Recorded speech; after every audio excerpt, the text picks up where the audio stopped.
दोस्तों नमस्कार। आज हम एक बहुत ही बढ़िया प्रश्न को हल करने वाले हैं। आज का प्रश्न देखिए, वर्गाकार कमरे की चारों दीवारों का क्षेत्रफल 80 वर्ग मीटर और ऊंचाई 4 मीटर हो तो उसके फर्श का क्षेत्रफल क्या होगा। जब इस प्रकार से प्रश्न बच्चों से पूछे जाते हैं, विशेषकर नवोदय परीक्षा में, तो उन्हें काफ़ी कठिनाई होती है। इसको समझिए कि किस प्रकार से आप हल कर सकते हैं। आप देख रहे हैं आपका अपना चैनल रोचक गणित, जिसमें हम इसी प्रकार के गणित के रोचक प्रश्न लेकर आते हैं और उसको हल करने का तरीका भी काफ़ी रोचक होता है। तो सबसे पहले चैनल को सब्सक्राइब कर लीजिए और बेल आइकन दबा लीजिए ताकि आपको इसी प्रकार से महत्वपूर्ण प्रश्नों का वीडियो प्राप्त होता रहे। देखिए यहाँ पर कहा जा रहा है वर्गाकार कमरे। वर्गाकार कमरे का मतलब क्या होता है? जैसे कि आप यहाँ पे किसी कमरे में चले गए तो कमरे को आप देखते हैं, अक्सर हमारा सोच रहता है कि 10 बाई 10 का कमरा, 12 बाई 12 का कमरा, ऐसे बोलते हैं। अर्थात इसकी लंबाई और चौड़ाई जो है दोनों बराबर होती है। ये जो है आप यहाँ पर खड़े हैं, ठीक है, आप यहाँ पर खड़े हैं और ये एक दीवार की लंबाई है। ये जितना लंबा है उतना ही लंबा ये भी दीवार है, उतना ही लंबा ये भी दीवार है, उतना ही लंबा ये भी दीवार है। इस प्रकार से इसे वर्गाकार कमरा कहा जाएगा। अब चूंकि आप यहाँ पे खड़े हैं, ये कमरे का जो है ज़मीन है ना, फर्श है, तो यहाँ से जो दीवार खड़ी है, यहाँ पे दीवार खड़ा किया गया है, ठीक है। यहाँ पर एक दीवार है, उसी प्रकार यहाँ पर दीवार है। तो जो दीवार की ऊंचाई है उसे कहा गया है 4 मीटर। ये जो है 4 मीटर है, ठीक है, समझ रहे हैं। इसकी जो ऊंचाई है ये जो है 4 मीटर है।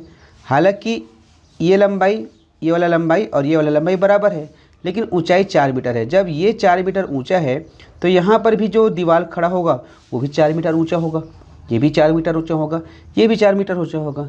अब यहाँ से आप देखिए, आप यहाँ से सामने की ओर देखिए, आपको क्या दिखता है? ये दीवार जो है एक आयत दिखता है। क्या दिखता है? एक आयत दिखता है, जिसकी लंबाई आपको पता नहीं है, इसकी लंबाई आपको पता नहीं है, लेकिन इसकी जो ऊंचाई है ये आपको पता है, जिसको हम चौड़ाई कह सकते हैं आयत के रूप में, ठीक है। अब ये 4 है, ये पता नहीं है। अब ऐसी कितनी दीवार है? एक दीवार, 2 दीवार, 3 दीवार और 4 दीवार। 4 दीवार होगा ना। अब इसका मतलब ये है कि चारों दीवार का क्षेत्रफल निकालेंगे। कितना हो रहा है? 80 वर्ग मीटर। चारों दीवार का जो क्षेत्रफल है वो है 80 वर्ग मीटर। इसका मतलब इस 80 को हमें 4 बराबर भागों में बांटना पड़ेगा। तो ये हो जाएगा, ये 20 मीटर, ये भी 20 मीटर हो जाएगा, ये भी 20 मीटर हो जाएगा, सॉरी 20, तो ये हो जाएगा 20 वर्ग मीटर, ये भी 20 वर्ग मीटर, ये भी 20 वर्ग मीटर और ये भी 20 वर्ग मीटर होगा, ठीक है। चारों दीवारों का क्षेत्रफल में से प्रत्येक का जो क्षेत्रफल है वो 20 वर्ग मीटर हुआ। अब यहाँ से देखिए एक ऐसा आयत बन गया जिसका जो क्षेत्रफल है वो है 20 वर्ग मीटर और ऊंचाई या कहो चौड़ाई कहो वो है 4 मीटर।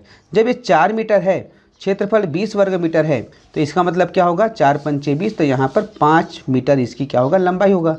अब आपको ये मिल गया, ये 5 मीटर मिल गया, ठीक है, इसकी लंबाई जो है 5 मीटर मिल गया। तो ये भी 5 मीटर होगा कि नहीं होगा?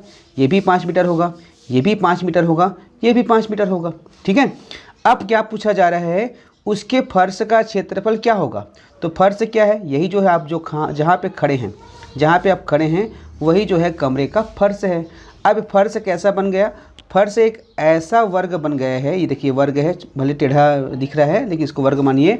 एक ऐसा वर्ग बन गया है जिसकी प्रत्येक भुजा जो है 5 मीटर है, प्रत्येक भुजा जो है 5 मीटर है। इसका मतलब इसका जो क्षेत्रफल है वो होगा 25 वर्ग मीटर, 25 वर्ग मीटर। तो इस प्रकार से आप सरलता के साथ, समझ के साथ इस प्रश्न को हल कर लिए। हल करने का तरीका आपको कैसा लगा कमेंट करके अवश्य बताइए और अगले प्रश्न का वीडियो स्क्रीन पर आ चुका है, उसे टच करके देख सकते हैं। रोचक गणित यूट्यूब चैनल से जुड़े रहने के लिए धन्यवाद। नमस्कार।